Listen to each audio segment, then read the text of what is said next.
बड़ा को प्रणाम, सभी को जय जिनेन्द्र। घूम आए क्या शर्मा जी? हाँ, प्रणाम करते हैं दीदी। घुमाए। दीदी दीदी को प्रणाम, सभी जय बड़ों को प्रणाम, जय जय जय। जिनेन्द्र। सभी को सादर प्रणाम, सभी को जय जिनेन्द्र। प्रथमाधारी को वंदना। सावधान। ओकारं बिंदु संयुक्तं नित्यं ध्यायन्ति योगिनः कामदं मोक्षदं च ओंकाराय नमो नमः। अविरल शब्द नवगा प्रक्षाली सकल भूतल कलंका मुनि भी रूपासी तीर्था सरस्वती हृतन दूरितम अज्ञानतिमिरान्धानां ज्ञानाञ्जन शलाकया चक्षुरुन्मिलितं येन तस्मै श्री गुरुवे नमः। श्री परम गुरुवे नमः। परम्पराचार्य गुरुभ्यो नमः।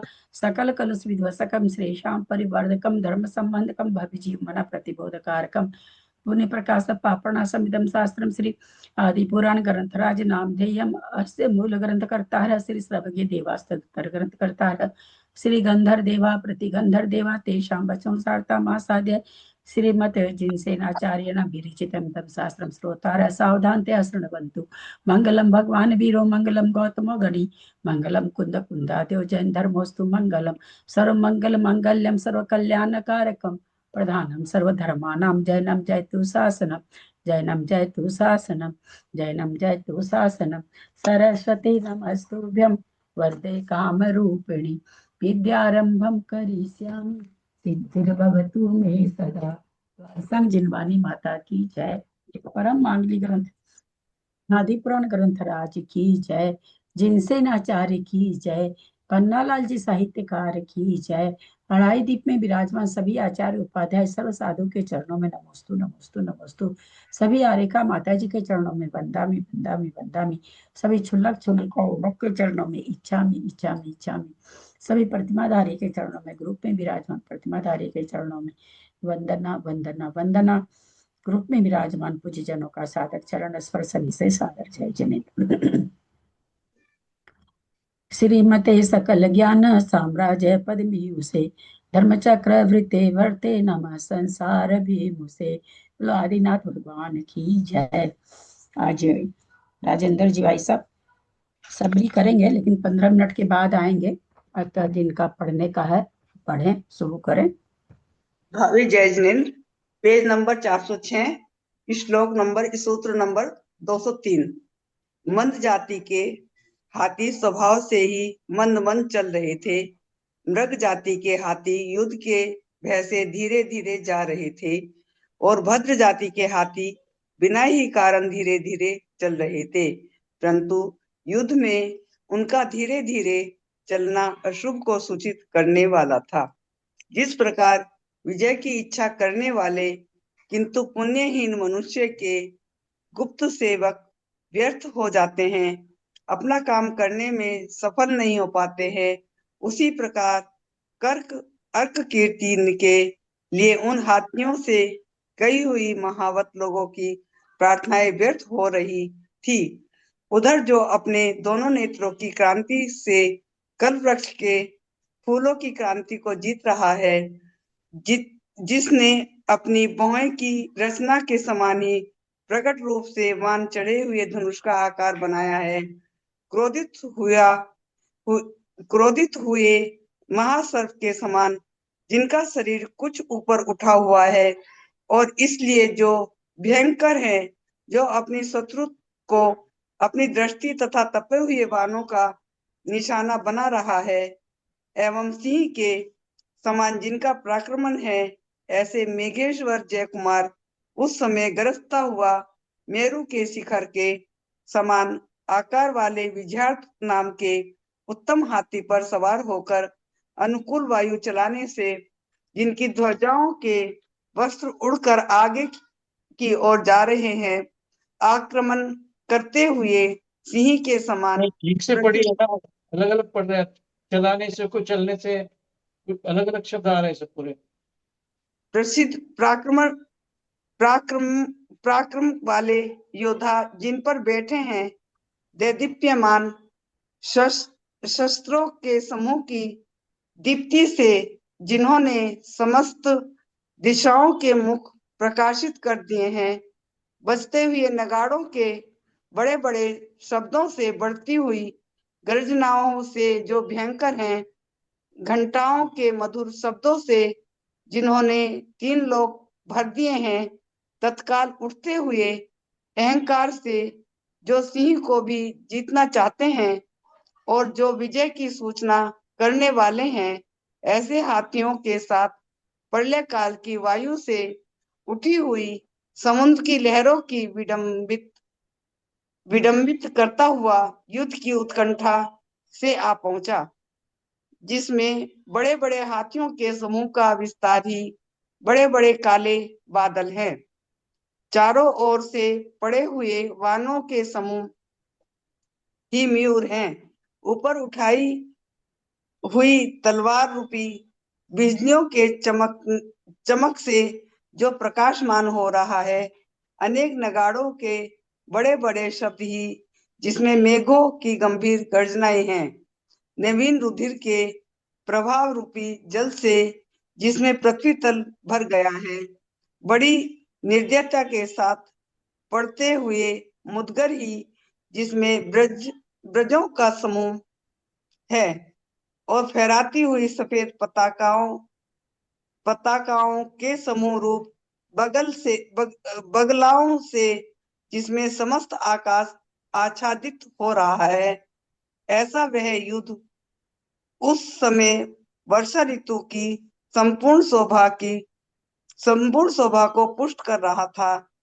बहुत देर तक सब योद्धाओं के समूह से घिरे हुए युद्ध के मैदान में दोनों सेनाओं के सब शस्त्रों का अनेक बार व्यत्यय अदला बदली हुआ था। उस समय ऊपर का आकाश गीदों के समूह से भर गया था। मध्य भाग फहराती हुई ध्वजाओं के वस्त्रों से भर गया था और पृथ्वी दोनों सेनाओं के द्वारा छोड़े हुए शस्त्रों से भर गई थी।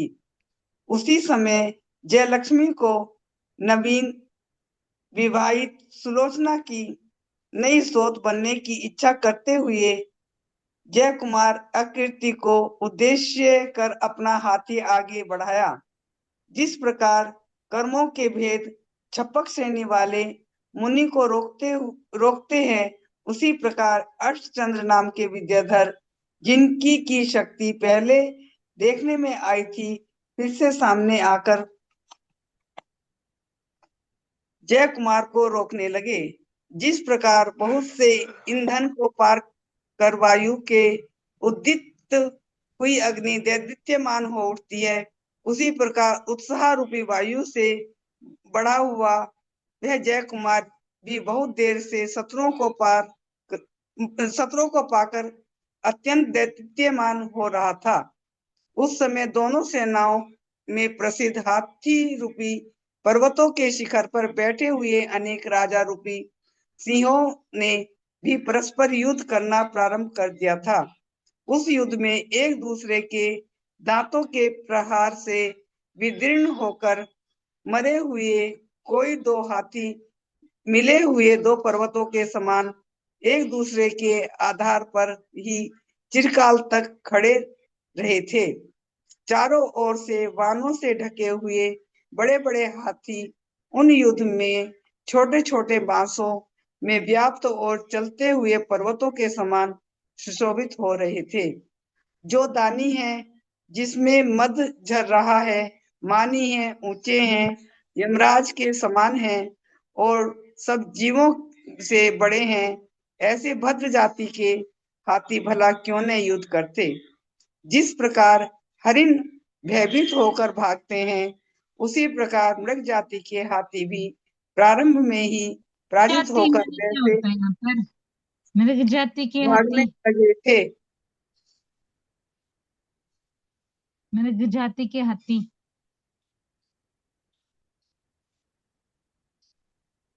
आंटी जी। हाँ, क्या बोल रहे हैं? मृग जाति के हाथी, मृग जाति माने यहाँ पर मृग माने हिरण हुआ क्या? आगे क्या पढ़िए, आगे पीछे थोड़ा पढ़िए। मृग नहीं है, भद्र जाति के हैं। यहाँ तो मृग जाति मृग, के हैं, मृग जाति के, भद्र जाति के नहीं, मृग जाति के हैं। जिस प्रकार हरिण संस्कृत भयभीत देख, होकर भागते मैं हैं, उसी ग्रंथ प्रकार खोल मृग रखी हूँ। जाति के हाथी भी प्रारंभ में ही पराजित होकर भय से भागने लगे थे और उससे भद्र होना उन्होंने अपनी संस्कृत कौन सा श्लोक का संस्कृत देखो तो 226।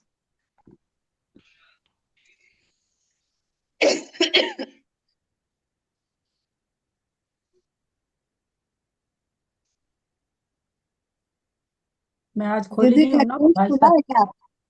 हाँ, आपके पास ग्रंथ खुला हुआ है क्या? मेरे पास ग्रंथ है ही नहीं। मृगेरिवापात मात्र भगैर्भयाद् द्विपेः स्वसैन्यमेव संक्षुण्णं धिक् स्थौल्यं वीतचेतसाम्। शुरुआत में ही है घेर मृग।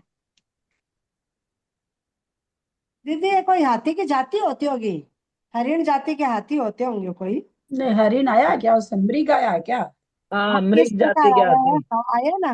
उसमें नहीं, मृगे हिंदी में नहीं, मृग संस्कृत में। संस्कृत संस्कृत में। में आया।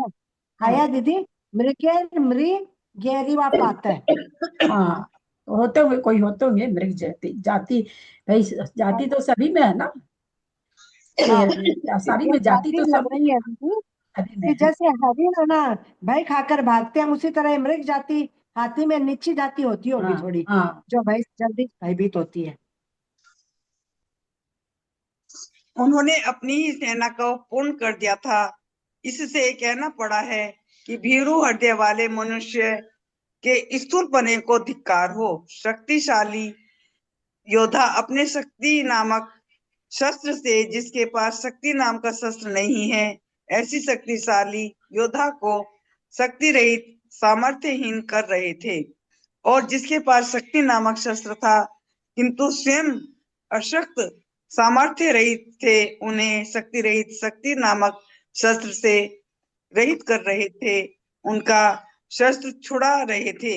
इसलिए आचार्य कहते हैं कि उन्नतता अर्थात आवश्यक सामग्री की कमी को धिक्कार हो, जिनके समस्त अंग शास्त्रों से छिन्न भिन्न हो गए हैं, नेत्र बंद हो गए हैं, जिन्होंने जिसके समस्त अंग शस्त्रों से छिन्न भिन्न हो गए हैं, शास्त्रों से नहीं, शस्त्र से। तेरा पंखा चला रहा है। शस्त्रों से तो बड़ा शस्त्रों से छिन्न भिन्न हो नहीं, गए हैं, आपने नेत्र बंद हो शास्त्रों गए, पढ़। शस्त्रों से छिन्न भिन्न हो गए हैं, नेत्र बंद हो गए हैं, जिन्होंने युद्ध की इच्छा अच्छी तरह से संकोच कर लिया है, जो अपना पराक्रम दिखा चुके हैं, जिन्होंने से ही पल्ले का आसन बांध लिया है और सब पगड़े छोड़ दिए हैं, ऐसे कितने ही सूरवीरों ने हृदय में अनंत भगवान को स्थापन कर प्राण छोड़े थे। किसी योद्धा के आयु की समाप्ति के समय क्रोध शांत हो गया था, परमेष्ठियों का स्मरण होने लगा था। सो ठीक है, क्योंकि अभ्यास से क्या क्या सिद्ध नहीं होता।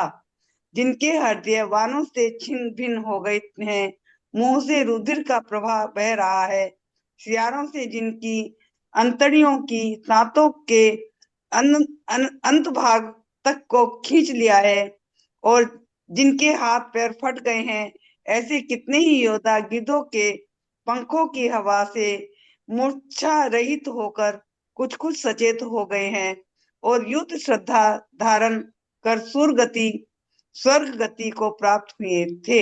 शुद्ध श्रद्धा और शुद्ध श्रद्धा में सूर गति को, शुद्ध श्रद्धा को आप युद्ध श्रद्धा बोले। अच्छा, शुद्ध श्रद्धा धारण बहुत गति, ज्यादा, बहुत आप ना वीणा जी थोड़ा देख के पढ़िए ना, बहुत गलतियां पढ़ रहे हैं आप, बहुत ज्यादा। स्वर्ग गति को प्राप्त हुए थे। यार कमरे में पोता नहीं लगाया ना? सरिता जी बंद कीजिए ना, म्यूट कीजिए आप। चक्र नामक शस्त्र से पोछा म्यूट करके लगवा लीजिए। सूरवीरों से प्रफुल्लित मुख मन कमलों से भरी हुई वह युद्ध की भूमि ऐसी सुशोभित हो रही थी, मानो जय कुमार की विजय लक्ष्मी के नृत्यों से ही सुशोभित हो रही हो। स्वामी के द्वारा पाए हुए आदर सत्कार आदि बड़े बड़े उपकारों से दबे हुए कितने ही सेवक लोग अपने प्राणों द्वारा स्वामी की सेवा कर ऊरीन अवस्था को प्राप्त हुए थे और कितने ही धन्य सेवक अपने अपने प्राण देकर संतुष्ट हुए। शत्रु राजाओं से अपने स्वामियों की पूजा प्रतिष्ठा कराकर कर्ज रहित हुए थे।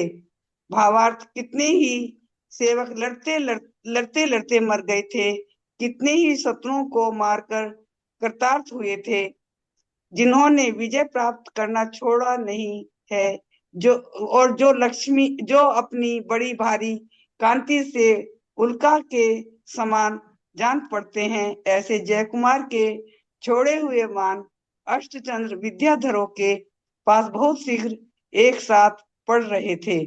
जयकुमार के द्वारा छोड़ी हुई शस्त्रों की पंक्तियों को उन विद्याधरों ने अपने विद्या बल से रोक दिया था, इसलिए वे उनके चारों ओर जलती हुई खड़ी थी और ऐसी सुशोभित हो रही थी मानो चंद्रमाओं के चारों ओर गोल परिधि ही लग रही हो। उसी समय आदि सम्राट भरत के पुत्र अर्ककीर्ति ने बड़े क्रोध से सब विद्याधरों के अधिपति मुन्मी से कहा कि तुम समस्त शत्रुओं को नष्ट करो। और सोनमी से कहा, सोनमी तक बोला दीदी मैंने, सोनमी से कहा कि तुम समस्त शत्रुओं को नष्ट करो। और शत्रुओं के पराक्रम को नष्ट करने वाला सोनमी कुमार भी अग्नि वर्षा के समान आकाश में वानों के समूह की वर्षा करने लगा, जो भाई साहब आ गए हैं, ठीक है, सेंटेंस पूरा करके छोड़ दीजिए। जो अत्यंत भयंकर है, किंकरों के समान काम करने वाला है, वेग के कारण शब्द कर रहे हैं और जिन्होंने सब दिशाएं रोक ली हैं, ऐसे वे तीक्ष्ण बाण हम किसको नष्ट नहीं करें, अर्थात सभी को नष्ट करें, यही सोचकर मानो सब सेना पर पड़ रहे थे। जय जिनेन्द्र। कुसुम जी, अभी तो आपका चेहरा बड़ा प्रकाश में था, अचानक से आपका चेहरा अंधेरा में क्यों हो गया? रोज रहता है मेरा कुछ चेहरा, आज गड़बड़। थोड़ा सा प्रकाश में दिखे थे आप। पेज नंबर कितनी दीदी? हाँ, पेज नंबर। आदिनाथ भगवान की जय। आदरणीय दीदी को प्रणाम। है ना, 291। भैया जी बता रहे हैं ना, अभी शुरू करेंगे तो बता देंगे सब। मेरे को थोड़ा ध्यान नहीं दी, कितना तक पढ़े थे इसके पहले, अपने बता सकते हैं क्या, कितना बजे तक, कहाँ तक पढ़े थे? ये शायद 298वें पेज पे थे हम शायद। ये जो पीछे हाँ, 99 पे थे 40 थे और सूत्र सुरेंद्र 56 था। मंत्र हो गया था, सुरेंद्र मंत्र हो गया था, परम राजादी मंत्र का संग्रह, ये पढ़ना था आज ना। 68, हाँ 66 ऐसे कुछ था। ये मंत्र के लिए जो कंफ्यूजन हो रहा था, वैसा तो कुछ उसमें नहीं लगा। हम हालांकि बहुत बढ़िया से निकाल के नहीं पढ़ पाए, तो बहुत दीदी बढ़िया से मैंने तो लिखा वापस हुआ। से देखा था उसको, मैंने दीदी जो कंफ्यूजन हो रहा था ना, ये वो मैंने पहले वापस से तो वो देखा। सारा वो बताते हैं, फिर वापस में उन्हीं मंत्रों को वापस केवल मंत्रों को कह रहे हैं, और तो कुछ नहीं है उसमें, कंफ्यूजन तो कहीं कुछ नहीं है।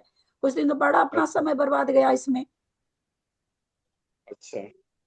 ऐसा तो कुछ हम थोड़ा सा देखे, हम सोचे आज फिर नहीं होगा तो फिर हम मोबाइल से चालू करके उसको खोलेंगे, लैपटॉप पर खोल रखे क्लास, अगर वहां से लेना हो तो फिर हम मोबाइल पर क्लास करते हैं और इसमें ग्रंथ खोलते हैं। एक बार रहने दीजिए, तो अभी शायद देर भी हो गई काफी, तो इस चीज को बाद में समझ लेंगे इसको।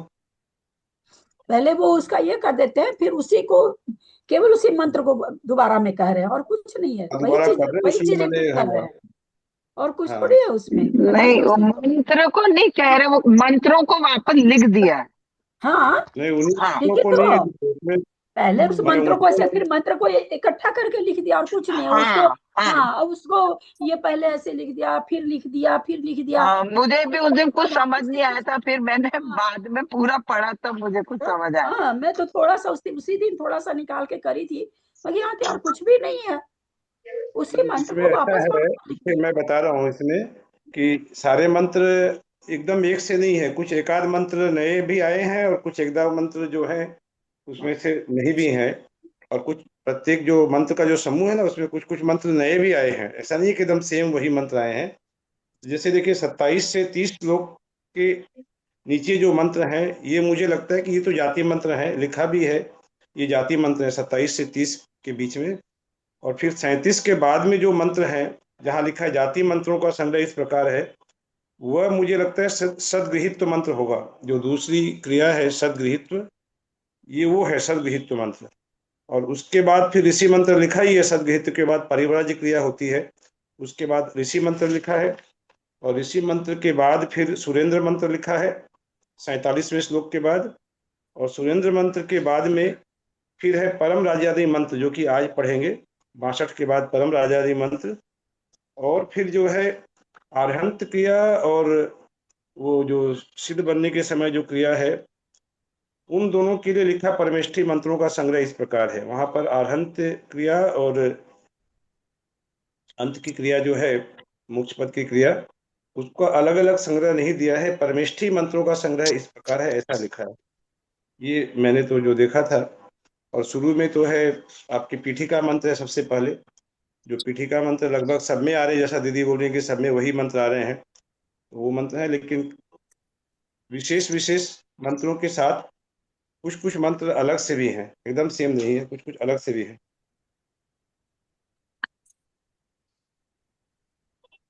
आज ये आगे का ले लें दीदी।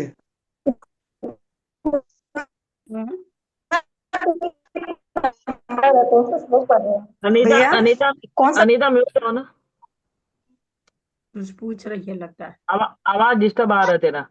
देखिए 60 के बाद से पढ़ता हूँ, 60 के बाद श्लोक नंबर 60 के बाद से 298 नंबर पेज है, 60 के बाद से 60 श्लोक के बाद से, कि तदनंतर संबोधन अंत सम्यक दृष्टि पद का दो दो बार उच्चारण करना चाहिए, तथा इसी प्रकार संबोधनांत उग्र तेज पद, दिशांजय पद और नेमी विजय पद को दो दो बार बोलकर अंत में स्वाहा शब्द का उच्चारण करना चाहिए।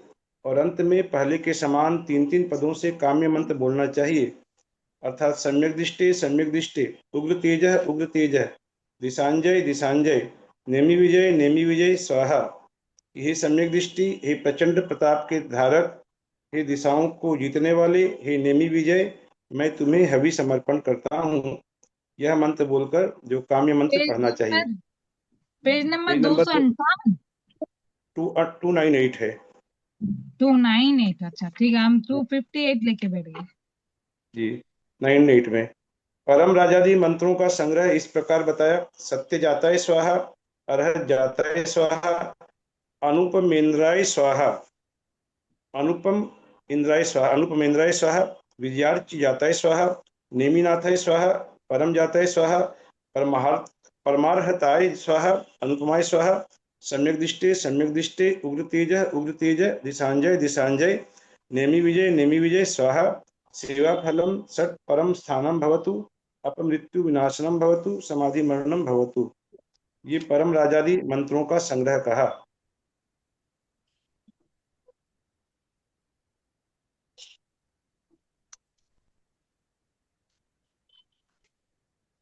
ये मंत्र परम राजादि मंत्र माने गए हैं। अब यहां से आगे मैंने सुरेंद्र मंत्र जो पढ़े, सुरेंद्र मंत्र के बाद वह फिर पृथ्वी पर आकर चक्रवर्ती पद को धारण करता है। उसके ये चक्रवर्ती पद की अपेक्षा से परम राजादि मंत्रों का संग्रह पढ़ा हमने।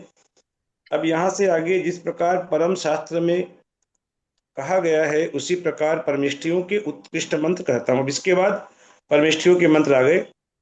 तो परमेष्ठी मंत्र में सबसे पहले सत्य जाताय नमः यह पद बोलना चाहिए, फिर अरहत जाताय नमः, फिर परम जाताय नमः यह पद नहीं, कहना अब चाहिए। परमेष्ठियों के मंत्र आ गए तो फिर ये काम्य मंत्र कहाँ गया? काम्य मंत्र तो हर क्रिया में ही पढ़ रहे हैं ना हम लोग। काम्य मंत्र अच्छा, तो हाँ। सब में कॉमन है, वो सब में ही पढ़ रहे हैं। अच्छा, वो जिसको कॉमन है, कॉमन पढ़ना चाहिए, कॉमन है ठीक है, हाँ ठीक। वो कॉमन, वो पहले बता दिया था काम्य मंत्र के लिए कि अपनी जो काम्य मंत्र जो है एक बार पढ़ के सुनाता हूं मैं। कि यहाँ लिखा है कि सेवा फलम षट परम स्थानम भवतु, और अपमृत्यु विनाशनम भवतु, समाधि मरणम भवतु, अर्थात मुझे सेवा के फलस्वरूप 6 परम स्थानों की प्राप्ति हो, अपमृत्यु का नाश हो और समाधि मरण प्राप्त हो। ये काम्य मंत्र ये बताया, जो कि सभी में लगाना है। हाँ ठीक ठीक। छह हाँ जी। स्थान कौन सी हुई? हाँ, क्या बोल रहे हैं? छह स्थान जो पहला वाला बोले ना, छह स्थान कौन से हाँ, हुई? परम स्थान तो सज्जाति सदगृहित्व, फिर आपके पारिव्राज्य, और फिर पारिव्राज्य के बाद सुरेंद्रता, फिर अभी परम राजाधि संग्रह जो पढ़ा वो, फिर आर्हंत पद, और आर्हंत पद के बाद मोक्ष से 7 होते हैं। यहाँ पर 6 लिखा है, लेकिन सेवा फलम षट परम स्थानम भवतु। सज्जाति सदगृहित्व पारिव्राज्य 3 हो गए, और सुरेंद्रता 4 हुए। सुरेंद्रता के बाद फिर परम राजादि जो चक्रवर्ती पद 5, और फिर अरहंत पद, और फिर निर्वाण। यहाँ पर 7 की जगह लेकिन सेवा फलम षट परम स्थानम भवतु ऐसा लिखा है, तो कारण ये नहीं समझ में आ रहा है। तो सेवा के इसमें फल से 6 मानेंगे कि 7 लिखेंगे? हाँ, तो 6 लिखा है दीदी, देखिए इतना तो हाँ नहीं समझ में आ रहा है मेरे को। 6 परम स्थान ठीक। में क्या माने? अरहंत सिद्ध को हो सकता है एक ही, वापस एक बार दोनों रिपीट को। कीजिए ना। अब यहाँ भी ये मंत्र तो परमेश्वर पहले की भी आए थे, तो 6 स्थान तो पहले उस अध्याय में भी आ गए ना, सब में पहले जो 6 स्थान बताए थे। हाँ जी, 6 स्थान तो पहले भी आ गए हैं, पहले भी आए थे 6 स्थान तो। आप बताए गए ना, 7 परम स्थान बताए गए थे, 7 परम स्थान। तो सत्य जाताय नमः, अरहत जाताय नमः, परम जाताय नमः, यह पद कहना चाहिए। इसके बाद परमार्हताय नमः, उत्कृष्ट जिन धर्म के धारक के लिए नमस्कार हो। फिर अध्यात्म शास्त्र को जानने वाले द्विजों को परम रूपाय नमः, उत्कृष्ट निर्ग्रंथ रूप को धारण करने वाले को नमस्कार हो। और परम तेज से नमः, ये मंत्र बोलने चाहिए।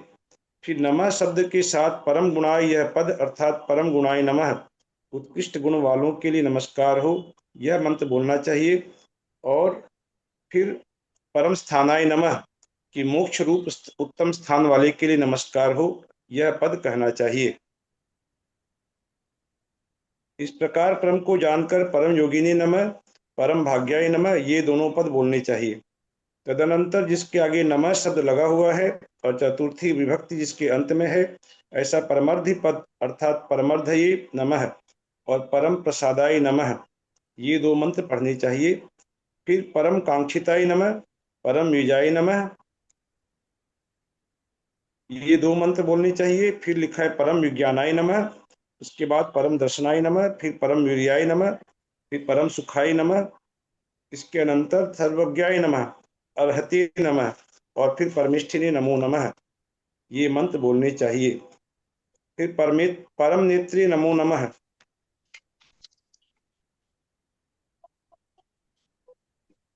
इसी प्रकार त्रिलोक विजय, धर्ममूर्ति और धर्मनेमी शब्द को भी 2-2 बार उच्चारण कर अंत में स्वाहा पद बोलना चाहिए, अर्थात सम्यक दृष्टे त्रिलोक विजय, धर्ममूर्ते धर्ममूर्ते, धर्मनेमे स्वाहा।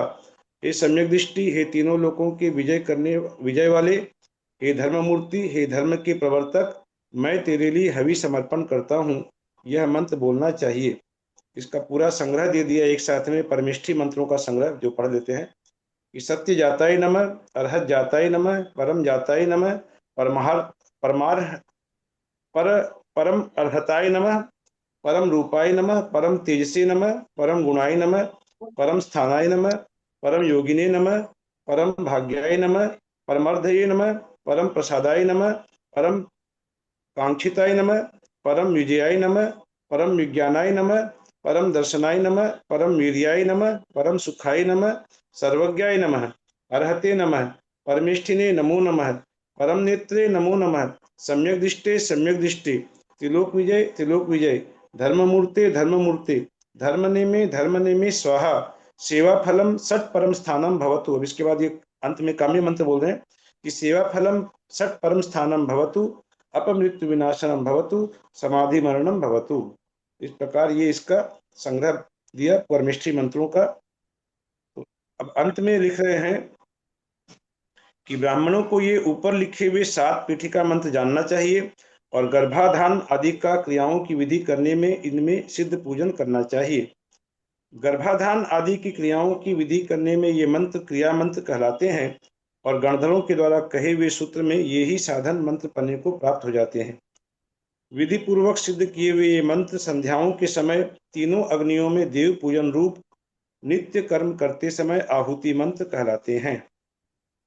सिद्ध भगवान की प्रतिमा के सामने पहले गंध, पुष्प, अक्षत और अर्घ आदि समर्पण कर 108 बार इन मंत्रों का जाप करना चाहिए। तदनंतर जिसे विद्याएं सिद्ध हो गई हैं और जो सफेद वस्त्र पहने हुए हैं, पवित्र हैं, यज्ञोपवीत धारण किए हुए हैं, ऐसा द्विज इन मंत्रों के द्वारा समस्त क्रियाएं करे। क्रियाओं के प्रारंभ में उत्तम द्विजों को रत्नत्रय का संकल्प कर अग्नि कुमार देवों के इंद्र से के मुकुट से उत्पन्न हुई 3 प्रकार की अग्नियां प्राप्त करनी चाहिए। ये 3 प्रकार की अग्नियां वही बताया जो पहले पढ़े हैं कि तीर्थंकर, गणधर और सामान्य केवली के अंतिम अर्थात निवाण महोत्सव में पूजा का अंग होकर अत्यंत पवित्रता को प्राप्त हुई मानी जाती है। ये 3 अग्नियां तीर्थंकर, गणधर और सामान्य केवली कुंड जो है, ये 3 अग्नियों के नाम दिए यहाँ पर कि पहले तीर्थंकर कुंड जो है वो गार्हपत्य, फिर गणधर कुंड के लिए दिया आहवनीय और सामान्य केवली के दक्षिणाग्नि नाम से प्रसिद्ध इन तीनों महाअग्नियों को 3 कुंडों में स्थापित करना चाहिए। इन तीनों प्रकार की अग्नियों में मंत्रों के द्वारा पूजा करने वाला पुरुष द्विजोत्तम कहलाता है, द्विजों में वह उत्तम कहलाता है। और जिसके घर इस प्रकार की पूजा नित्य होती रहती है वह आहिताग्नि अर्थात अग्निहोत्री कहलाता है। ये अग्निहोत्री एक टाइटल भी होती है, तो ये अग्निहोत्री का यहाँ पर अर्थ बता दिया कि जिसके घर में इस प्रकार की पूजा नित्य होती रहती है वह आहिताग्नि या अग्निहोत्री कहलाता है। नित्य ये पूजन करते भाई समय साहब हर जगह द्विजो द्विजो जो लगा हुआ है, जैसे द्विजो को रतनतय रूप का संकल्प करना चाहिए, तो द्विजो का क्या मतलब लेते हैं इधर हर जगह? द्विजों का मतलब कि जो इस प्रकार से गर्भ से या संस्कार से उत्पन्न हुए, दोनों प्रकार का समझाया गया ना कि एक तो जाति से भी उत्पन्न हुए तो उनकी जो सब सारी क्रियाएं हुई, अच्छा गर्भाधान अच्छा की जो क्रियाएं हुई हैं, या फिर अच्छा जाति को संस्कार दिए गए वो भी बताया गया हमें। इस प्रकार जो गर्भ से या संस्कार से जो उत्तम आचरण को प्राप्त हुए हैं और उत्तम मार्ग में जो चल रहे हैं वही द्विज है, और जो मार्ग नहीं अपना रहे हैं, आचरण नहीं कर रहे हैं, वे जाति से द्विज या ब्राह्मण होते हुए भी वे नहीं है। यही इसी बात को बार बार समझा रहे हैं कि नित्य पूजन करते समय इन तीनों प्रकार की अग्नियों का विनियोग नैवेद्य के पकाने में, जो पहली अग्नि बताया गार्हपत्य, नैवेद्य के पकाने में, आवाहनीय धूप खेने में और दक्षिणाग्नि दीपक जलाने में होता है। अर्थात गार्हपत्य अग्नि से नैवेद्य पकाया जाता है, आहवनीय अग्नि से धूप खी जाती है और दक्षिणाग्नि से दीपक जलाया जाता है। घर में बड़े प्रयत्न के साथ इन तीनों अग्नियों की रक्षा करनी चाहिए। ऐसा लिखा है कि अग्नियां बहुत महत्वपूर्ण है, बहुत प्रयत्न के साथ इनकी रक्षा करनी चाहिए, और जिनका कोई संस्कार नहीं हुआ है ऐसे अन्य लोगों को कभी नहीं देनी चाहिए। माने जो इसकी पात्रता है, जो इसके योग्य हैं, उन्हीं को ये अग्नि देनी चाहिए, सभी लोग इसके योग्य नहीं हैं। फिर बहुत सुंदर लिखा आगे में कि अग्नि में स्वयं पवित्रता नहीं है और न वह देवता रूप ही है, कि अग्नि को भी देव समझ के उसकी पूजा अर्चना की जाती है, लेकिन स्वयं में उसकी पवित्रता नहीं है और वह देवता रूप भी नहीं है। लेकिन अरहंत देव की दिव्य मूर्ति की पूजा के संबंध से वह अग्नि पवित्र हो जाती है, कि वही अग्नि यदि अरहंत देव की मूर्ति का उसे संबंध प्राप्त नहीं है तो एक सामान्य अग्नि है, लेकिन अरहंत देव की मूर्ति की पूजा के संबंध से वह जो अग्नि वहां जलाई जा रही है तो वह पवित्रता को प्राप्त कर लेती है। जिस प्रकार की जल सामान्य जल है और वही जल जो भगवान की मूर्ति का स्पर्श जब प्राप्त होता है तो वह गंधोदक बन जाता है, वैसे ये अग्नि भी पवित्र हो जाती है। इसलिए द्विजोत्तम अर्थात ब्राह्मणों में उत्तम लोग इसे पूजा का अंग मानकर इसकी पूजा करते हैं। ये अग्नि पूजनीय हो जाती है, पवित्र यह भी हो जाती है क्योंकि इसे दिव्य मूर्ति की पूजा का संबंध प्राप्त हुआ है। इसलिए निर्वाण क्षेत्र की पूजा के समान अग्नि की पूजा करने में कोई दोष नहीं है। ऐसा यहाँ पर आचार्य महाराज ने लिखा कि इस प्रकार निर्वाण क्षेत्र की पूजा के समान अग्नि की पूजा करने में कोई दोष नहीं है। अर्थात जिस प्रकार जिनेंद्र देव के संबंध से क्षेत्र भी पूज्य हो जाते हैं, जो क्षेत्र होते हैं समेत शिखर क्षेत्र और जो भी गिरनार आदि जो हैं, ये जिनेंद्र देव के संबंध से ये पूज्य हो गए, कैलाश पर्वत आदि, उसी प्रकार उनके संबंध से अग्नि भी पूज्य हो जाती है। इसलिए जिस प्रकार निर्वाण आदि क्षेत्र की हम पूजा करते हैं उसमें कोई दोष नहीं है, उसी प्रकार अग्नि की पूजा करने में भी कोई दोष नहीं है। ब्राह्मणों को व्यवहार नहीं की अपेक्षा ही अग्नि की पूज्यता इष्ट है, इसलिए जैन ब्राह्मणों को भी आज यह व्यवहार नए उपयोग में लाना चाहिए। ये ऊपर कहे हुए मंत्र साधारण मंत्र हैं, सभी क्रियाओं में काम आते हैं। अब विशेष क्रियाओं से संबंध रखने वाले विशेष मंत्र को आगे कहा जा रहा है कि जो गर्भान्वय की 53 क्रियाएं हम लोगों ने पढ़ी, उनमें कुछ मंत्र क्रियाओं का यहाँ पर बहुत अच्छी तरह से उनकी अलग अलग जो मंत्र हैं वह बताए जा रहे हैं आगे। कि गर्भाधान के मंत्र प्रथम ही सज्जाति भागी भव, उत्तम जाति को धारण करने वाला हो, सदगृही भागी भव, इन 2 पदों का उच्चारण कर नीचे लिखे पद पढ़ना चाहिए। पहले मुनिंद्र भागी भव, महामणि का पद प्राप्त करने वाला हो, परम राज्य भागी भव, उत्कृष्ट राज्य का उपभोग करने वाला हो, अरहंत भागी भव, अरहंत पद का प्राप्त करने वाला हो, परम निर्वाण भागी भव, परम निर्वाण पद को प्राप्त करने वाला हो, यह पद कहना चाहिए। तो गर्भाधान की क्रिया में पहले के मंत्रों के साथ साथ यह मंत्र काम में लाना चाहिए। इस प्रकार यह आमनाय के अनुसार मंत्रों के विनियोग का क्रम दिखाया गया है कि जो सबसे पहली जो क्रिया है गर्भाधान की, उसके लिए ये मंत्र बताए। विनियोग, विनियोग का माने विनियोगता कहाँ लिखा है? विनियोगता विनियोग, श्लोक नंबर बोलिए। विनियोग, विनियोग माने क्या श्लोक होता है? विनियोग, श्लोक नंबर बताइए कौन सा है? पूछ रही है 95 का लास्ट लाइन में। अच्छा, गर्भाधान की क्रिया में पहले के मंत्रों के साथ साथ यह मंत्र काम में लाना चाहिए।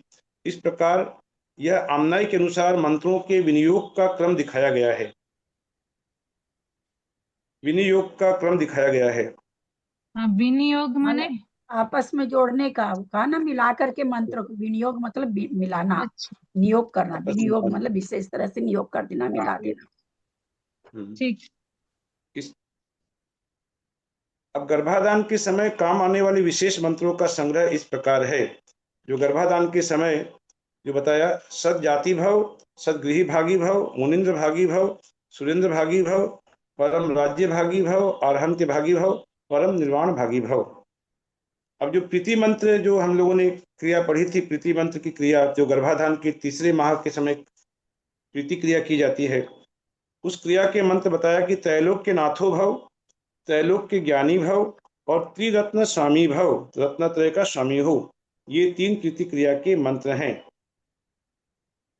इसके बाद सुप्रीति क्रिया के मंत्र जो 5वें महीने में, गर्भ के 5वें महीने में ये क्रिया होती है, सुप्रीति क्रिया।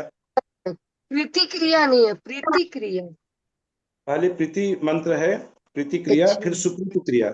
प्रीति क्रिया देखिए हम लोगों ने पढ़ा था कि 3रे महीने में की जाती है, सुप्रीति क्रिया 5वें महीने में होती है।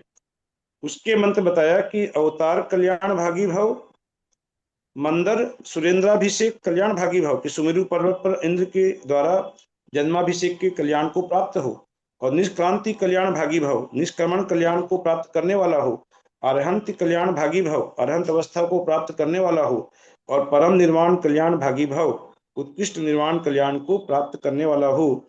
ऐसे मंत्र कहे जाते हैं सुप्रीति क्रिया के समय, जो विद्वानों को अनुक्रम से बोलना चाहिए। अब इसके आगे धृति मंत्र कहते हैं। धृति मंत्र 7वें महीने में धृति क्रिया होती है। उसके मंत्र बता रहे हैं कि विद्वानों को अनुक्रम से, यहाँ गर्भाधान क्रिया के मंत्र में सब जगह दात्री शब्द लगा देने से धृति क्रिया के मंत्र हो जाते हैं। कि गर्भाधान क्रिया में सबसे पहले जो मंत्र पढ़े ऊपर, उसी में बता रहे हैं कि दात्री लगा दीजिए। जैसे हम लोगों ने पहले पढ़ा सज जाति भागी भव, तो यहाँ सज जाति दात्री भागी भव, इसमें दात्री जोड़ देने का है। बाकी सब मंत्र वही है, खाली दात्री जोड़ने का है। ऐसा यहाँ पर बताया कि धृति क्रिया में इन मंत्रों का पाठ करना चाहिए। जिसका संग्रह दिया है कि सद जाति दात्री भागी भव, सदगृही दात्री भागी भव, मुनिंद्र दात्री भागी भव, सुरेंद्र दात्री भागी भव, परम राज्य दात्री भागी भव, आरहंत दात्री भागी भव, परम निर्वाण दात्री भागी भव। ये देने वाला हो, यहाँ पर दात्री भागी भव माने देने वाला हो। हमने पहले पढ़ा था कि मुनिंद्र भागी भव महामुनि का पद प्राप्त करने वाला हो, और यहाँ पर हो गया देने वाला हो। इतना अंतर आ गया, पाने वाले की जगह देने वाला हो। अर्थात दीदी यहाँ पर मतलब कि वो पाने वाला हो पहले कामना की गई उसके लिए, अब यहाँ देने वाला हो माने ऐसी योग्यता को प्राप्त करे वो कि अब वो पद स्वयं तो प्राप्त कर लिया है, अब वो इस प्रकार के पद दूसरों को भी देने वाला हो, ऐसा बता रहे हैं यहाँ पर इस मंत्र के माध्यम से।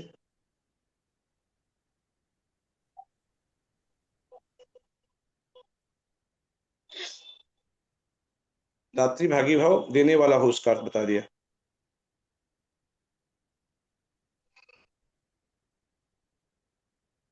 इसके आगे मूद क्रिया के मंत्र।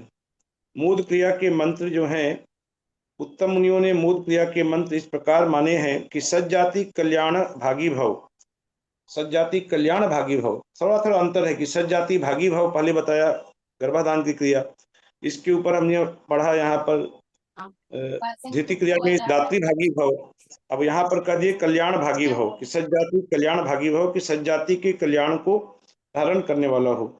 सदगृही कल्याण भागी भव कि उत्तम गृहस्थ के कल्याण का धारण करने वाला हो। वैवाह कल्याण भागी भव, अब यहाँ पर वैवाह शब्द भी आ गया कि विवाह कल्याण भागी भव, विवाह के कल्याण को प्राप्त करने वाला हो। फिर विवाह के बाद मुनिंद्र कल्याण भागी भव कि महामुनि पद के कल्याण को प्राप्त करने वाला हो। इसके बाद सुरेंद्र कल्याण भागी भव, इंद्र पद के कल्याण का उपभोग करने वाला हो। मंदराभिषेक कल्याण भागी भव, यवराज्य कल्याण भागी भव, महाराज्य कल्याण भागी भव, परम राज्य कल्याण भागी भव, उसके बाद आरहंत कल्याण भागी भव। और ये मंत्र इस प्रकार कहने चाहिए। तत्पश्चात प्रियोद्भव मंत्र कि जब प्रसूति हो बालक का जन्म हो जाता है, प्रसूति होने पर ये प्रियोद्भव क्रिया की जाती है। उसमें सिद्ध भगवान की पूजा करने के बाद इस प्रकार मंत्रों का पाठ करना चाहिए। दिव्य नेमी विजयाय, परम नेमी विजयाय, आरहंत्य नेमी विजयाय। इन मंत्राक्षरों के साथ द्विजों को अंत में स्वाहा शब्द प्रयोग करना अभिष्ट है। अर्थात दिव्य नेमी विजयाय स्वाहा, परम नेमी विजयाय स्वाहा, आरहंत्य नेमी विजयाय स्वाहा, ये 3 मंत्र बोलना चाहिए। ये हो गए प्रसूति होने पर ये मंत्र हो गए। अब आगे जन्म संस्कार के मंत्र। प्रथम इस सिद्ध भगवान के अभिषेक के गंधोदक से सिंचन किए बालक को यह मंत्र पढ़कर सिर पर स्पर्श करना चाहिए। बालक का जन्म हो गया है तो बालक के मंत्र पर सिर पर भगवान के गंधोदक का स्पर्श करते हुए यह मंत्र पढ़ना चाहिए और कहना चाहिए कि तेरी यह माता कुल जाति अवस्था रूप आदि गुणों से सहित है। बालक का पिता कह रहा है ये बात कि तेरी यह माता कुल जाति अवस्था रूप आदि गुणों से सहित है, शीलवती है, संतानवती है, भाग्यवती है, अवैधव्य से युक्त है, अर्थात वैधव्य नहीं है, यह सौभाग्यवती है, अवैधव्य से सधवा है ये, तो अवैधव्य से युक्त है, सौम्य शांत मूर्ति से सहित है और सम्यक दृष्टि है। इसलिए हे पुत्र, इस माता के संबंध से तू भी अनुक्रम से दिव्य चक्र, विजय चक्र और परम चक्र, तीनों चक्रों को पाकर सत्प्रीति को प्राप्त हो।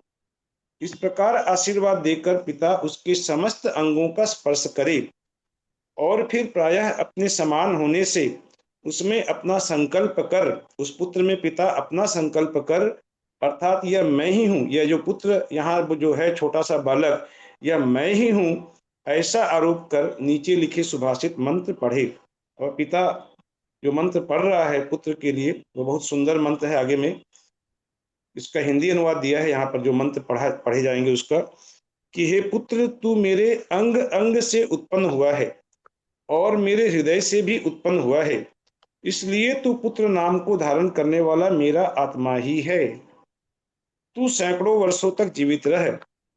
ऐसा कहकर दूध और घी रूपी पवित्र अमृत उसकी नाभि पर डालकर बालक की नाभि पर दूध और घी रूपी जो अमृत है वह डालकर घातिंजयो भव, ये उसे आशीर्वाद दे रहे हैं कि तू घातिया कर्मों को जीतने वाला हो। ऐसा आशीर्वाद पिता अपने पुत्र को दे रहा है। और यह मंत्र पढ़कर युक्ति से उसकी नाभि का नाल काटना चाहिए। इसके बाद हे जात श्री देव्य ते जात क्रियाम कुर्वन्तु, अर्थात हे पुत्र श्री ह्री आदि देवियां तेरी जन्म क्रिया का उत्सव करें। यह कहते हुए धीरे धीरे यत्न पूर्वक सुगंधित चूर्ण से उस बालक के शरीर पर उबटन करे। फिर त्वम मंदराभिषेक कारहो भव, अर्थात तू मेरु पर्वत पर अभिषेक करने योग्य हो। ऐसा मंत्र पढ़कर सुगंधित जल से उसे स्नान करावे और फिर चिरंजीविया, ऐसा आशीर्वाद देते हैं कि तू चिरकाल तक जीवित रह। इस प्रकार आशीर्वाद देकर उस पर अक्षत डाले। इसके पश्चात द्विज नश्चात कर्ममलम कृत्स्नम, अर्थात तेरे समस्त कर्ममल नष्ट हो जावे। यह मंत्र पढ़कर उसके मुख और नाक में औषधि मिलाकर तैयार किया हुआ घी मात्रा के अनुसार छोड़ें। जैसी मात्रा के अनुसार थोड़ा थोड़ा छोड़ें, जितना कि वह ग्रहण कर सके वह बालक, उस अनुसार छोड़ें। इसके पश्चात विश्वेश्वरी स्तन्य भागी भूया, ऐसा इसका अर्थ हुआ कि तू तीर्थंकर की माता के स्तन का पान करने वाला हो। ऐसा कहता हुआ वह पिता माता के स्तन को मंत्रित कर उसे बालक के मुंह में लगा दे। ऐसी यह जन्म संस्कार की क्रियाएं इतनी सुंदर यहाँ पर पढ़ी जा रही हैं। उसके जरायु पटल को नाभि की नाल के साथ साथ किसी पवित्र जमीन को खोद कर, उसके जरायु पटल को नाभि की नाल के साथ साथ किसी पवित्र जमीन को खोद कर मंत्र पढ़ते हुए गाड़ देना चाहिए। उसकी प्रक्रिया इस प्रकार है। अब क्या मंत्र पढ़ते हुए गाड़ देना चाहिए ये बता रहे हैं कि संबोधांत, सम्यक दृष्टि पद, स्वर्माता पद और वसुंधरा पद को दो दो बार कहकर अंत में स्वाहा शब्द कहना चाहिए। इस मंत्र से मंत्रित कर उस भूमि में जल और अक्षत डालकर 5 प्रकार के रत्नों के नीचे गर्भ का वह मल रख देना चाहिए। और फिर कभी त्वपुत्रा इव मत्पुत्रा चिरंजीविनो भूयासु 306 नंबर में है कि हे पृथ्वी, तेरे पुत्र कुल पर्वतों के समान मेरे पुत्र भी चिरंजीवी हों। हे पुत्र पृथ्वी को यह कह रहे हैं कि तेरे पुत्र कुल पर्वतों के समान, जो कुल पर्वत माने दीदी यहाँ पर क्या मतलब हुआ? कुल पर्वत माने क्या? जो ये कुलाचल पर्वत आदि जो है उनके लिए कह रहे हैं कुल पर्वत माने, उसको पृथ्वी के पुत्र बता रहे हैं उनको, कुल पर्वतों को। हाँ, उन्हीं के लिए कह रहे हैं, कुलाचल के लिए। कुलाचलों के लिए ना, हाँ, कि हे पृथ्वी, तेरे पुत्र कुल पर्वतों के समान मेरे पुत्र भी चिरंजीवी हों। यह कहकर धान्य उत्पन्न होने के योग्य खेत में जमीन पर वह मल डाल देना चाहिए। फिर क्षीर वृक्ष की डालियों से पृथ्वी को सुशोभित कर उस पर उस पुत्र की माता को बिठाकर मंत्रित किए हुए सुहाते गर्म जल से स्नान कराना चाहिए। माने सुसुम गरम, माने एकदम बहुत गरम गरम खौलता हुआ नहीं, सुहाते गर्म जल से माँ का स्नान कराया जाता है। अब माता को स्नान कराने का मंत्र क्या है वह पढ़ रहे हैं कि संबोधान सम्यक दृष्टि पद को 2 बार कहना चाहिए। फिर आसन्न भव्या, विश्वेश्वरी, अर्जित पुण्य और जिन माता, इन पदों को भी संबोधांत कर 2-2 बार बोलना चाहिए और अंत में स्वाहा शब्द पढ़ना चाहिए। इसका बता रहे हैं इसका संग्रह कि सम्यक दृष्टि आसन्न भव्ये विश्वेश्वरी ऊर्जित पुण्य जिन मातः स्वाहा, कि हे सम्यक दृष्टि, हे निकट भव्य, हे सबकी स्वामिनी, हे अत्यंत पुण्य संचय करने वाली जिन माता, तू कल्याण करने वाली हो। इस प्रकार उस बालक की माता में जिन माता का रूप देखते हुए ये क्रिया की जाती है कि यह मंत्र पुत्र की माता को स्नान कराते समय बोलना चाहिए। जिस प्रकार जिनेंद्र देव की माता पुत्र के कल्याणों को देखती है, उसी प्रकार यह मेरी पत्नी भी देखे, ऐसी श्रद्धा से यह स्नान की विधि करनी चाहिए। अब दीदी आप तो वहां पर जिन माता बनी थी, तो इस प्रकार की क्रियाएं जरूर हुई होंगी आपकी भी यहाँ पर, जैसे यहाँ पर पढ़ रहे हैं स्नान विधि आदि की क्रियाएं। हाँ, ये सब मंत्र यहाँ पर, हाँ, ये पढ़े गए यहाँ पर। और फिर जिस प्रकार जिनेंद्र देव की माँ पुण्य पुत्र के कल्याणों को देखती है, उसी प्रकार यह मेरी पत्नी भी देखे, ऐसी श्रद्धा से यह स्नान की विधि करनी चाहिए। फिर तीसरे दिन रात के समय अनंत ज्ञानदर्शी भव, कि तू अनंत ज्ञान को देखने वाला हो, यह मंत्र पढ़कर उस पुत्र को गोदी में उठाकर ताराओं से सुशोभित आकाश दिखाना चाहिए। उसी दिन पुण्य वाचन के साथ साथ शक्ति के अनुसार दान करना चाहिए और जितना बन सके उतना सब जीवों के अभय की घोषणा करनी चाहिए। इस प्रकार पूर्वाचार्यों ने यह जन्मोत्सव की विधि मानी है, कहा है। उत्तम जी को आज भी इसका यथा योग्य रीति से अनुष्ठान करना चाहिए। ऐसा कह दिया कि आज भी ऐसा ही इस प्रकार की क्रियाएं हम लोगों को करनी चाहिए।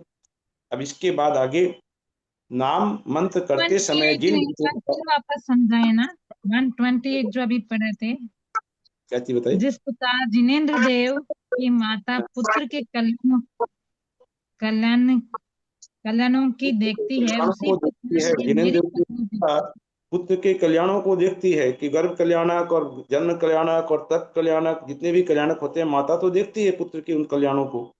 उसी प्रकार यह मेरी पत्नी भी देखे, माने मेरी पत्नी भी देखे, अर्थात मेरा जो पुत्र है बोल रहे हैं वह मेरी पत्नी भी देखे।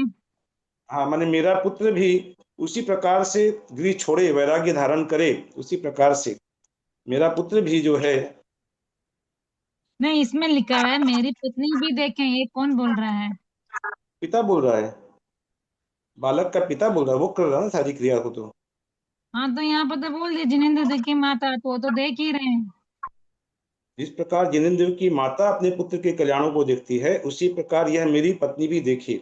ये मेरी पत्नी भी जिन माता के रूप में उसको मानते हैं कि ये जो बालक है मेरा, ये भी जिन बालक ही है, उसी प्रकार से उसको कि जिन बालक के रूप में ही है, ये प्रतीक है ऐसा, और एक दिन ये जिन बालक बनेगा, ऐसा ही तो मान रहे हैं। तो इसके भी वैसे ही कल्याण हो। मेरी माता जो है, यह जो पत्नी है, जो बालक की माता है, ये भी ऐसी ही भावना करे कि यह बालक को इसी प्रकार के कल्याण प्राप्त होंगे। जैसे जिनेन्द्र भगवान को कल्याण प्राप्त होते हैं, वैसे ही इस बालक को भी प्राप्त हो, ऐसे ही कल्याण प्राप्त हो। माने वह बालक जो बड़ा होकर के बहुत बड़ा सेठ बन जाए, अमीर बन जाए, बहुत बड़े बड़े इंजीनियर, डॉक्टर आदि बने, ऐसी कुछ भावना नहीं कर रहे, कि वो इसी प्रकार से वो बालक भी इन क्रियाओं को करते करते वह अरहंत पद को प्राप्त हो, और यह माता भी उनको देखे। क्या कौन बोल रहे हैं? तो ये मेरी पत्नी करके कौन बोल रहा है? बालक का पिता बोल रहा है ना, बालक का पिता है वो। और जिस पत्नी कौन है? जिस बालक का सारा चीज हो रहा है ना, उस बालक का पिता बोल रहा है।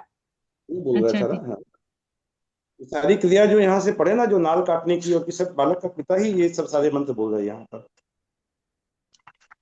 वही आशीर्वाद दे रहे हैं कि हे पुत्र, तू से उत्पन्न हुआ है, मेरे हृदय से उत्पन्न हुआ है, सब तो वही कह रहे हैं सब। वर्णन बहुत सुंदर हुआ, लेकिन किसके अपने आचार्य लोग भी तो पढ़ ही रहे होंगे ना। अपन के तो बिल्कुल भी इन क्रियाओं में से कुछ भी क्रिया देखने में नहीं आती है, इक्की दुक्की को छोड़ के। हाँ, वही का तो होता ही था पहले। देखिए, नाम क्रिया को पढ़ लेते हैं, फिर नाम क्रिया भी बहुत सुंदर वर्णन है नाम क्रिया का भी। थोड़ा सा समय तो हो गया है, 10 मिनट और ले लेते हैं खाली, तो नाम क्रिया और एकाध क्रिया कर लेते हैं।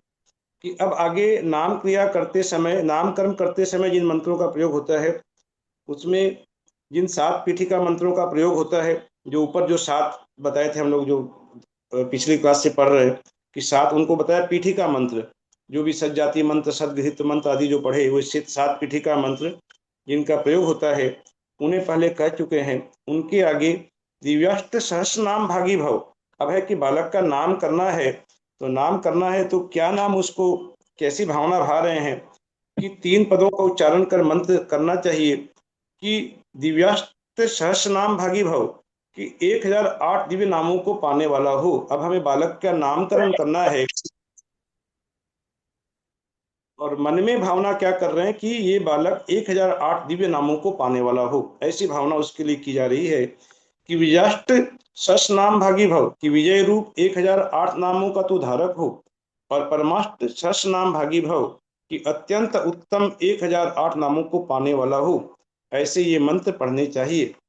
कि जो हम लोगों ने नाम क्रिया के समय पढ़ा था, उस समय में बहुत सुंदर वर्णन दिया था कि बालक का नामकरण कैसे करना चाहिए। उसके लिए बताया था कि 1008 नाम की पर्ची बना ले, भगवान के सारे 1000 नाम लिख करके एक एक पर्ची में लिख के एक जगह एक स्थान पर एक डिब्बे में रख दे, और एक डिब्बे में 1007 नाम की पर्ची बना ले, एकदम ब्लैंक कोरी पर्ची, इसमें कुछ नहीं, खाली ब्लैंक पर्ची है, वैसे 1007 नाम ला ले, और एक पर्ची में खाली नाम लिख दिया और कुछ नहीं, नाम लिख दिया और मोड़ दिया, और एक अबोध बालक से वो पर्ची उठाए, वो एक डिब्बे से उठाएगा और दूसरे से उठाएगा।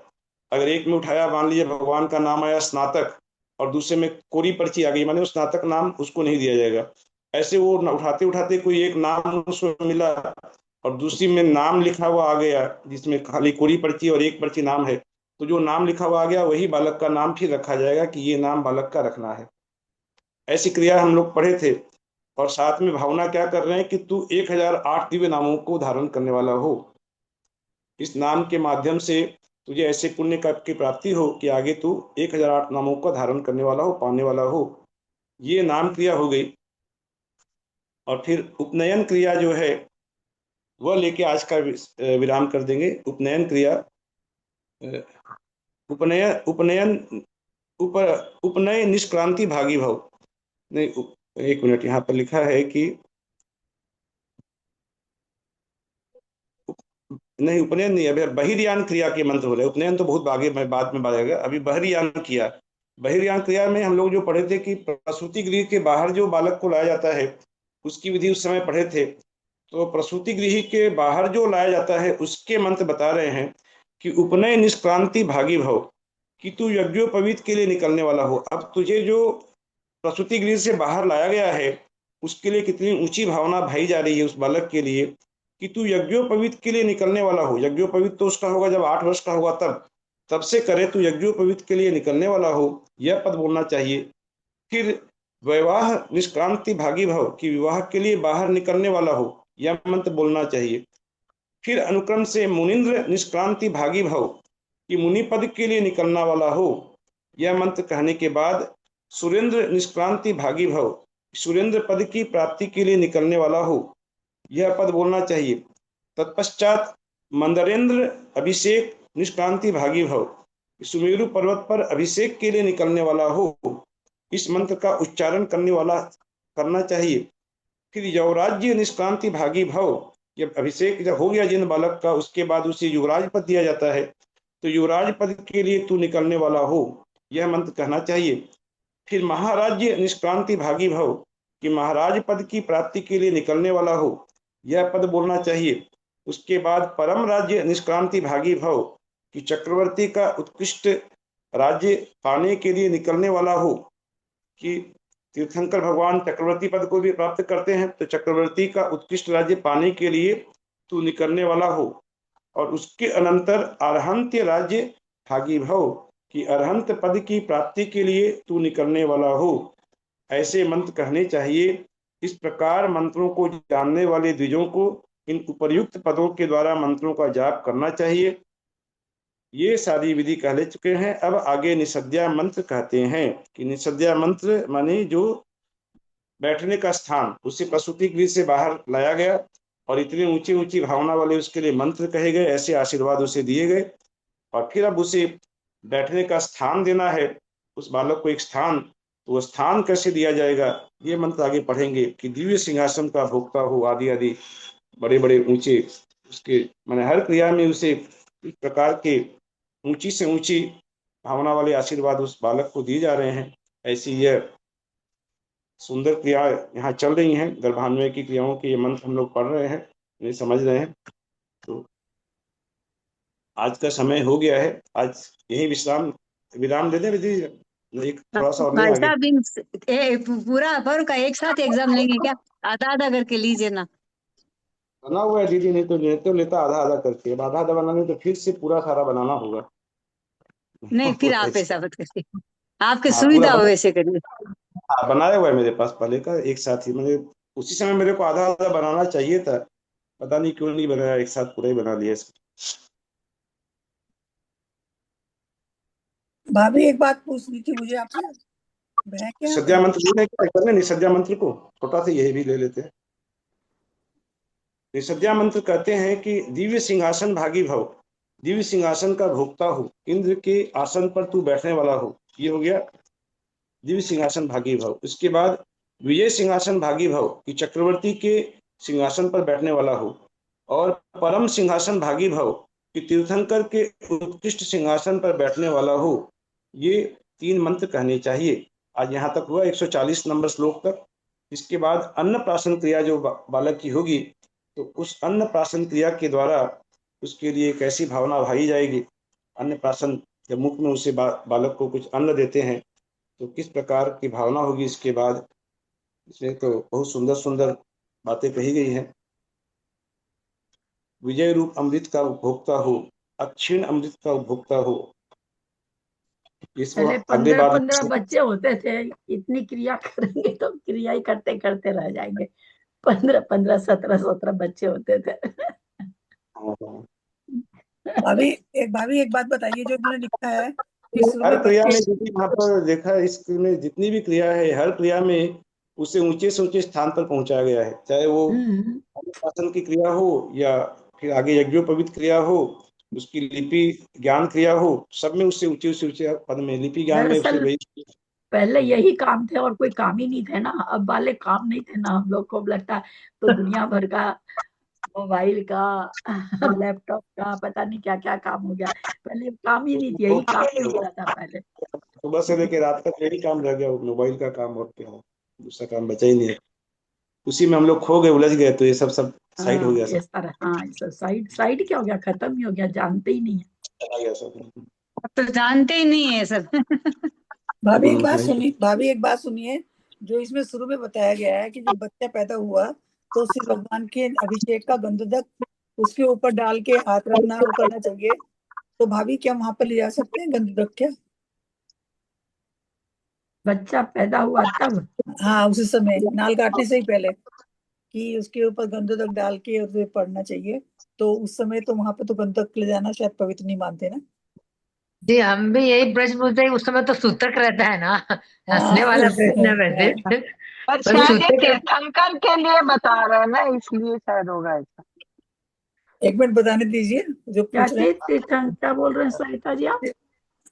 नहीं, ये मतलब गंधोदक लगाना चाहिए, और तो तीर्थंकर के लिए कह रहे होंगे, तो उनके लिए थोड़ी सूतक होता है। तीर्थंकर के लिए नहीं कह रहे हैं ना, सब बच्चों के लिए कह रहे हैं। तीर्थंकर की क्रिया थोड़ी हो रही है यहाँ पर, हाँ, तीर्थंकर बालक की क्रिया थोड़ी हो रही है, बालक की क्रिया हो रही है ना, किसी शिशु की क्रिया हो रही है। साफ लिखा है कि भगवान के अभिषेक के गंधोदक से सिंचन किए हुए बालक को यह मंत्र पढ़कर सिर पर स्पर्श करना चाहिए। ऐसा एकदम शास्त्र में जो लिखा है, यही लिखा है। हाँ, तो वही तो पूछ रहे थे उस समय तो। यही मैंने पूछा है। कौन सा श्लोक है? उसका तो नाल भी नहीं काटा गया, उसके पहले उसको कहा कि उसके सिर पर ये गंधोदक कौन स्पर्श सा करना श्लोक है, थोड़ा बताइएगा ना। 110 नंबर आप पढ़िए, 109 के बाद में पढ़िए, आगे में एक बार पढ़िए। हाँ नहीं, मैं तो आज अभी तो नहीं पढ़ पाऊंगी, देखती हूँ बाद में। एक बार पढ़ 44वें पर्व का पढ़ के सुना देता हूँ, जो दीदी ने पूछा है ना। पढ़ के वो नहीं, मैं वो संस्कृत देखूंगी, संस्कृत ऐसे समझ में नहीं आती दूसरे के उच्चारण से। आप एक बार देख लीजिएगा, ठीक है। 40वां है। हाँ, संस्कृत में वही लिखा है, पर्व 40वां 304 पेज में। नहीं तो वो भगवान के सामने गंधोदक के लिए क्या अपवित्र हो जाता है? किसी को भी लगाने से गंधोदक थोड़ी अपवित्र, पवित्र चीज तो किसी को भी लगा सकते हैं ना, उसमें क्या।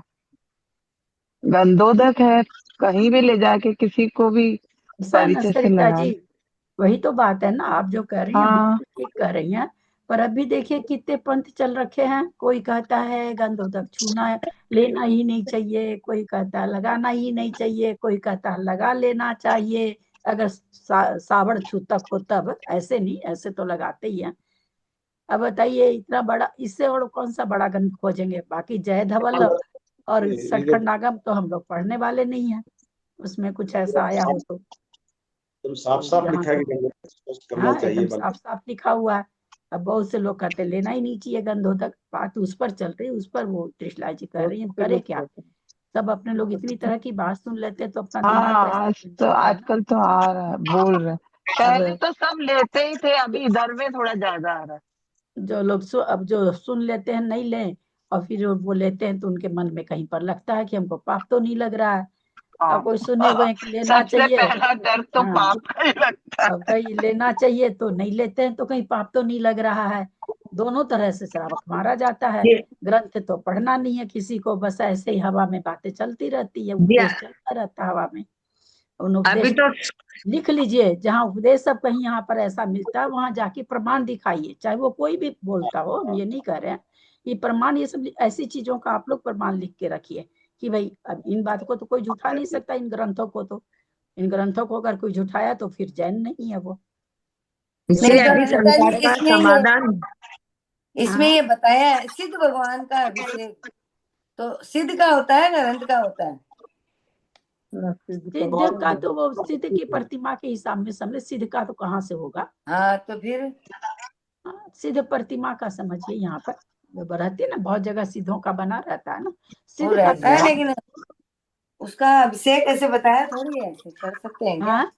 हाँ? उसका अभिषेक बताया है क्या सिद्ध का? अब आपके सामने है जो ग्रंथ हाँ, पढ़ा इसमें तो जा सिद्ध रहा का ही है। तो सिद्ध पहले भगवान करते हैं आपके सामने। अभी इस ग्रंथ जिनसे नाचार्य के सामने किसकी हिम्मत है कि जो लिखा उसको ये कह दे कि नहीं होना चाहिए, ये बताइए। हम लोगों में से क्या किसी महाराज को भी हिम्मत नहीं होगी। संस्कृत में जो लिखा है दीदी, सिद्धाभिषेक गंधाम्बु संसिक्तम शिरसि स्थितम, मतलब सिद्धाभिषेक गंधाम्बु संसिक्तम शिरसि स्थितम, ये तो प्रमाण है, एकदम लिखा है। सिद्ध भगवान की प्रतिमा का भी अभिषेक होता है, इसका मतलब जी हमारे मंदिर में तो करते हैं अभिषेक रोज सिद्ध प्रतिमा का।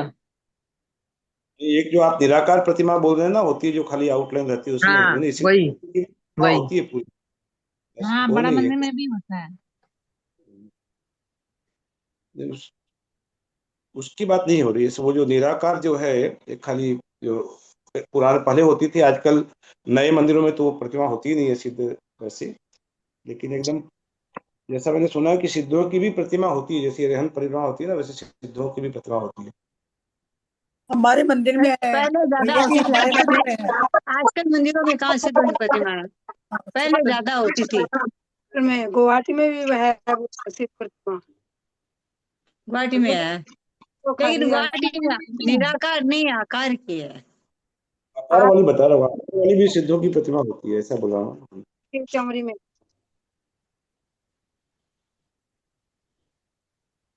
इस सब चीजों में ना, इस सब चीजों में इतना कंफ्यूजन है, या तो और थोड़ा इसे और बड़ा ग्रंथ खोलो देखो तो समझ में आए कि क्या है क्या नहीं है। बाकी तो ग्रंथ में जो लिखा वो तो सामने ही है अपने। और जिनसे आचार्य कोई छोटे मोटे तो आचार्य हुए नहीं है। ये अब जो है ये तो उनका है ना, शायद गुणभद्र का आ गया। आप तो नहीं आप तो जिनसे का नहीं आप गुणभद्र में, हम लोग का गुणभद्र में आ गया। तो पूरा आचार्य का है यहाँ। हाँ, ये तो अभी जिनसे आचार्य का चल रहा है। हाँ, जिनसे का लिखा हुआ है। आगे गुणभद्र आचार्य उत्तर पुराण पढ़ेंगे अपने आगे में, तो वो फिर उन्होंने बाद में हाँ गुणभद्राचार्य का वो अभी हम पूरे लोग की वाचना वही आ गई। पुराण नहीं लिख पाए थे, तो बाकी का फिर वो गुणभद्राचार्य ने लिखा था।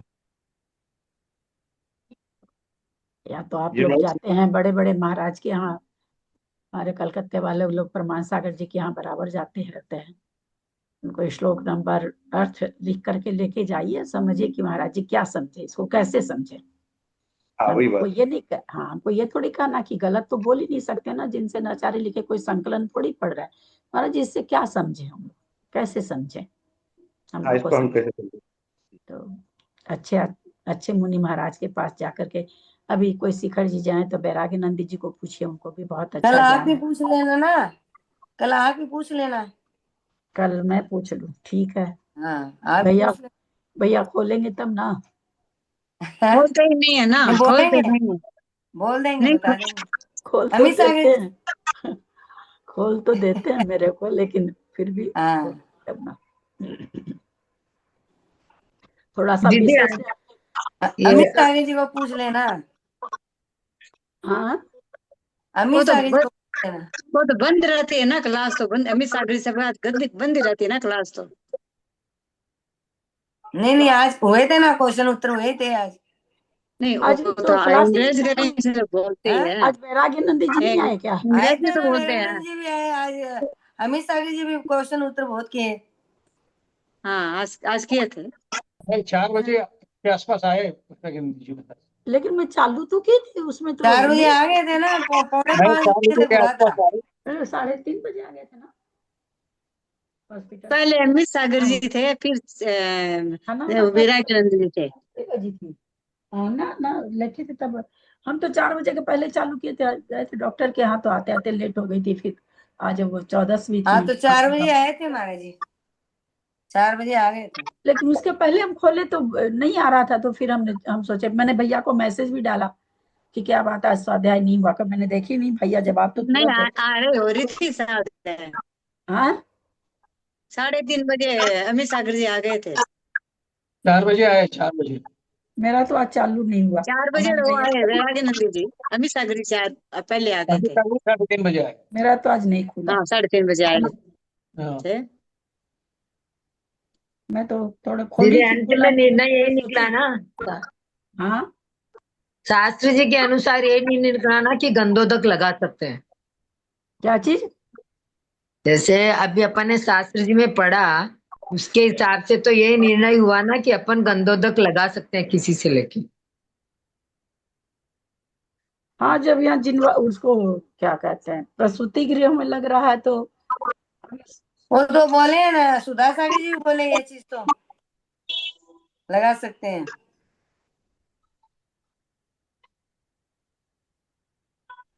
जिनवाणी स्तुति कर लेते हैं। अब यहाँ पर इसका क्या अर्थ निकलेगा, मतलब इसको भी कंफर्म नहीं कर सकते मुन्नी जी। नहीं, जैसे अपन वो दीदी एक प्रश्न बता रहे हैं, जैसे वो टीए के दिन मंदिर में जाते हैं, वो टीए की बैठक उठा के, तो वहां पे दूसरा व्यक्ति सबके ऊपर गंधोदक छिड़कता है ना। ये प्रक्रिया तो बरसों से चली आ रही, तो वही बात हुई ना, गंधोदक लगाए या उनपे छिड़के। वही तो कह रहे हैं ना कि मतलब यहाँ तो खैर वही चीज आई है, इसीलिए कह रहे हैं कि कोई भी जाए आप लोग अच्छे महाराज के पास। देखिए, जो बेचारे बहुत पढ़े लिखे नहीं, उनको तो नहीं पूछना चाहिए। प्रमाण सागर जी हैं, अभी वैराग्यानंदी जी हैं, वर्धमान सागर जी हैं, अमित सागर जी हैं।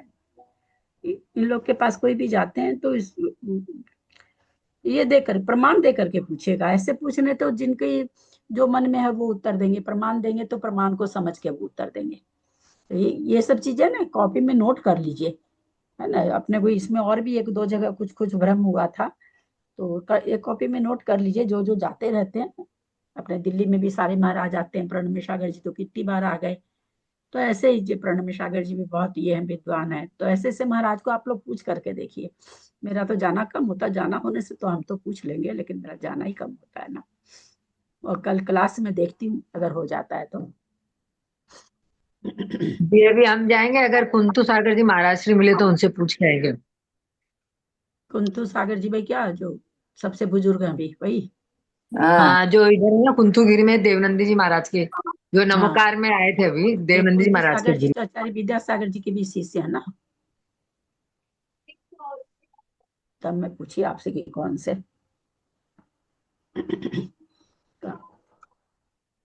चलिए, जिनवाणी स्तुति करिए भाई साहब।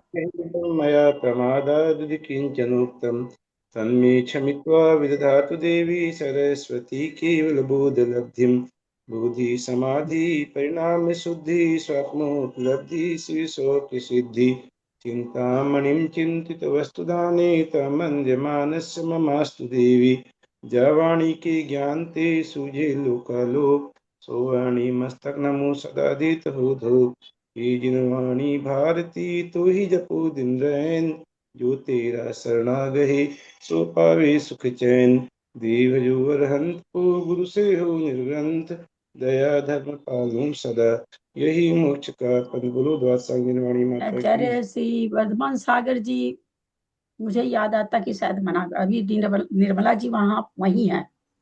मैं उनको प्रमाण श्लोक सब भेजती हूँ, वो पूछेंगी आचार्य श्री से। अब शायद वही, अभी तक तो वही थी, आई तो नहीं होंगी। हाँ? आचार्य श्री हैं, अब निर्मला जी हैं वहां पर।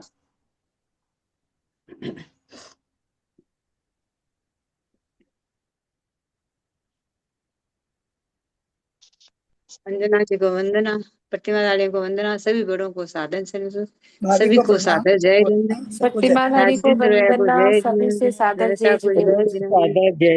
जिनेंद्र, सभी को सादर जय जिनेंद्र। दरणीय भैया जी की इच्छा में ललिता दीदी को प्रणाम, सभी को सादर जय जिनेंद्र। दीदी को चरण पर बाकी को वंदना